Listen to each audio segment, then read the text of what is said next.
परिवारवाद। बीजेपी का सबसे बड़ा आरोप विपक्ष पे यही है कि कांग्रेस परिवारवादी पार्टी है, मां बेटे की पार्टी है, परिवार से जुड़े हुए लोगों को ये आगे बढ़ाते हैं, देश से इन्हें कोई मतलब नहीं है, आम कार्यकर्ताओं से इनको कोई मतलब नहीं है। समाजवादी पार्टी हो, आरजेडी हो या फिर हो कांग्रेस, एनसीपी हो या फिर नेशनल कॉन्फ्रेंस हो, पीडीपी हो, तमाम पार्टियां परिवारवादी हैं और परिवारवाद को खत्म करना है। ये लंबे चौड़े भाषण प्रधानमंत्री मोदी के आपने सुने होंगे, लेकिन हकीकत में यह है कि बीजेपी में सबसे बड़ा परिवारवाद चल रहा है। जयंत चौधरी बीजेपी के किस परिवारवाद का हिस्सा हैं, ये बीजेपी बताए। जयंत चौधरी परिवारवादी पार्टी का हिस्सा हैं या नहीं है, ये बीजेपी बताए। चिराग पासवान परिवारवादी पार्टी के अध्यक्ष हैं या नहीं हैं। चिराग पासवान ने जो टिकट बांटे हैं वो किस किस आम कार्यकर्ताओं को बांट दिए?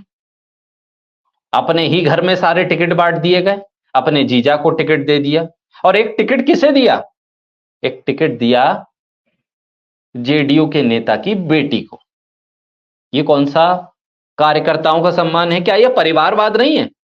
बिहार पे अगर नजर डालें तो परिवारवाद क्या चिराग पासवान के भीतर नजर नहीं आ रहा है? चिराग पासवान को जो सीटें दी उस पर टिकट देख लें अगर प्रधानमंत्री मोदी, तो उन्हें परिवारवाद साफ दिखाई देगा।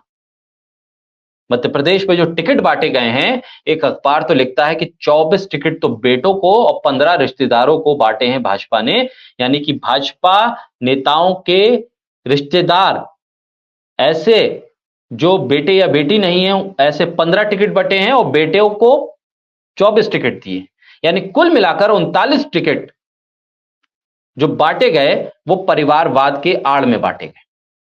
अशोक चौधरी जेडीयू के नेता हैं, उनकी बेटी क्या परिवारवाद का हिस्सा नहीं है? लालू यादव की बेटी परिवारवाद का हिस्सा बीजेपी मानती है, लालू यादव के बेटे को परिवारवाद का हिस्सा मानती है, लेकिन अशोक चौधरी की बेटी को अगर चिराग पासवान टिकट दे देते हैं तो यह बीजेपी के लिए परिवारवाद का हिस्सा नहीं।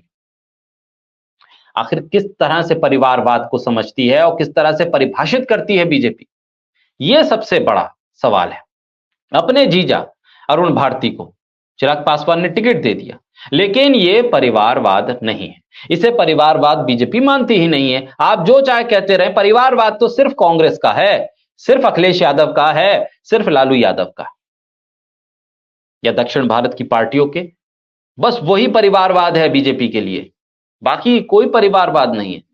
आखिर किस तरह से आप बताएंगे कि जयंत चौधरी आम कार्यकर्ता है, उनकी पार्टी क्या कार्यकर्ताओं की पार्टी है या परिवार की पार्टी? किस तरह से टिकट दे रहे हैं? जयंत चौधरी की पार्टी के साथ खड़े होकर अपने आप को किसान नेता, किसान समर्थक बीजेपी बता रही है, तो क्या वो परिवारवाद की पार्टी नहीं है? सोशल मीडिया पर अगर जाएंगे तो बीजेपी के परिवारवाद पर लगातार लोग लिख रहे हैं, लेकिन दरअसल मेन स्ट्रीम मीडिया उसकी बात नहीं कर रहा। उसको चिराग पासवान, जयंत चौधरी, अशोक चौधरी, उनकी बेटी, वो परिवारवाद का हिस्सा नहीं नजर आती है। बड़े बड़े सूरमा एंकर जो गोदी मीडिया के हैं, वो लालू यादव से सवाल करेंगे कि आपका बेटा ये है, आपकी बेटी को टिकट दिया गया है। अखिलेश यादव से सवाल करेंगे कि आपके फला रिश्तेदार, आपके चाचा, आपके भतीजे, आपके भाई, उनको टिकट क्यों दिया गया। लेकिन सवाल कोई चिराग पासवान से नहीं करेगा कि किस तरह से टिकट बांटे, कोई जयंत चौधरी से नहीं करेगा कि आपकी पार्टी परिवारवादी पार्टी क्यों है, लेकिन तमाम लोग एक तरफा परिवारवाद की बात करेंगे। एक तरफा परिवारवाद जो विपक्ष से जुड़ा हुआ है। बिहार के पूर्व मंत्री महावीर चौधरी के बेटे हैं अशोक चौधरी। अब अशोक चौधरी की बेटी शांभवी चौधरी, क्या यह परिवारवाद नहीं है? अब शांभवी चौधरी को चिराग पासवान ने टिकट दे दिया, ये कार्यकर्ता होने की हैसियत से दिया है या अशोक चौधरी की बेटी होने की हैसियत से दिया? क्या यह परिवारवाद का हिस्सा नहीं है? इस परिवारवाद को किस तरह से प्रधानमंत्री अपने अंदर हजम कर ले रहे हैं, किस तरह से सहन कर पाते हैं? क्योंकि परिवारवाद के खिलाफ तो प्रधानमंत्री सबसे ज्यादा बोलते हैं, लेकिन उसी परिवारवाद को अपने भीतर नहीं देख पाते। गोदी मीडिया ये कहता है कि किस तरह से विपक्ष में परिवारवाद है, लेकिन बीजेपी के परिवारवाद का जिक्र नहीं करता।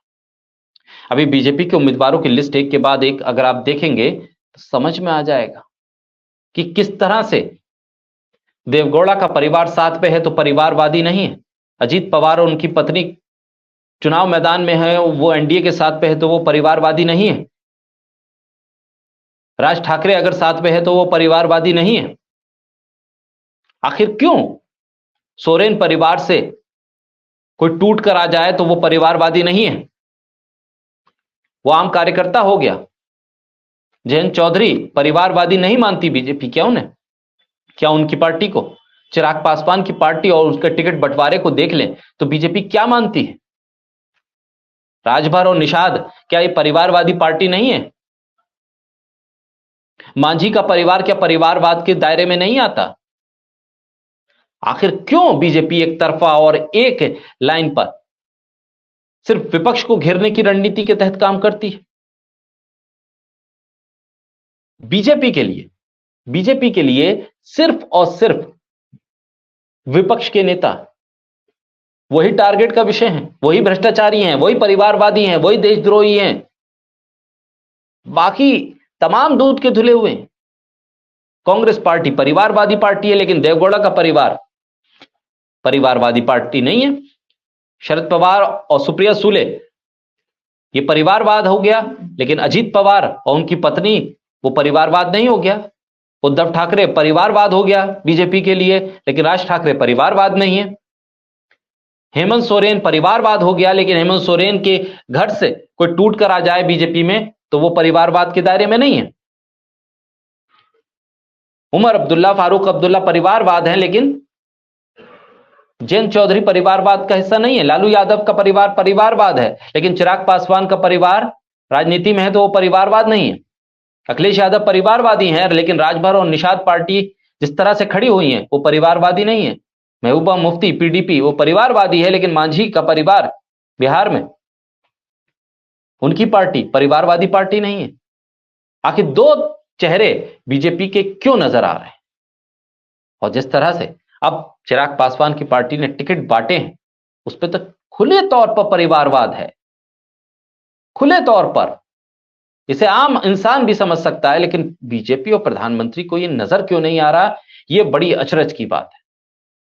यह अचरज बहुत गंभीर है, और यह अचरज यह भी बताता है कि आपको अपने पार्टी में आने वाले अजीत पवार वॉशिंग मशीन में धुले हुए व्यक्ति नजर आते हैं, लेकिन वही अजीत पवार अगर शरद पवार के साथ हैं तो भ्रष्टाचारी होते।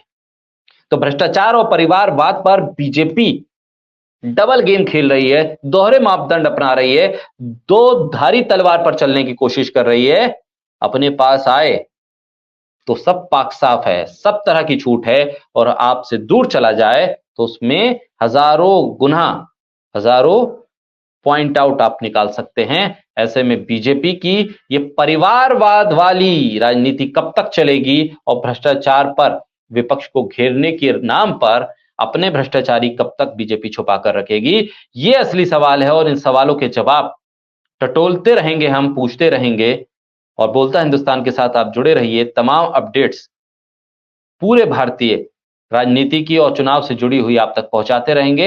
हमारे तमाम सोशल मीडिया प्लेटफॉर्म को लाइक, सब्सक्राइब और शेयर करते रहिए, पहुंचाते रहिए, बढ़ाते रहिए।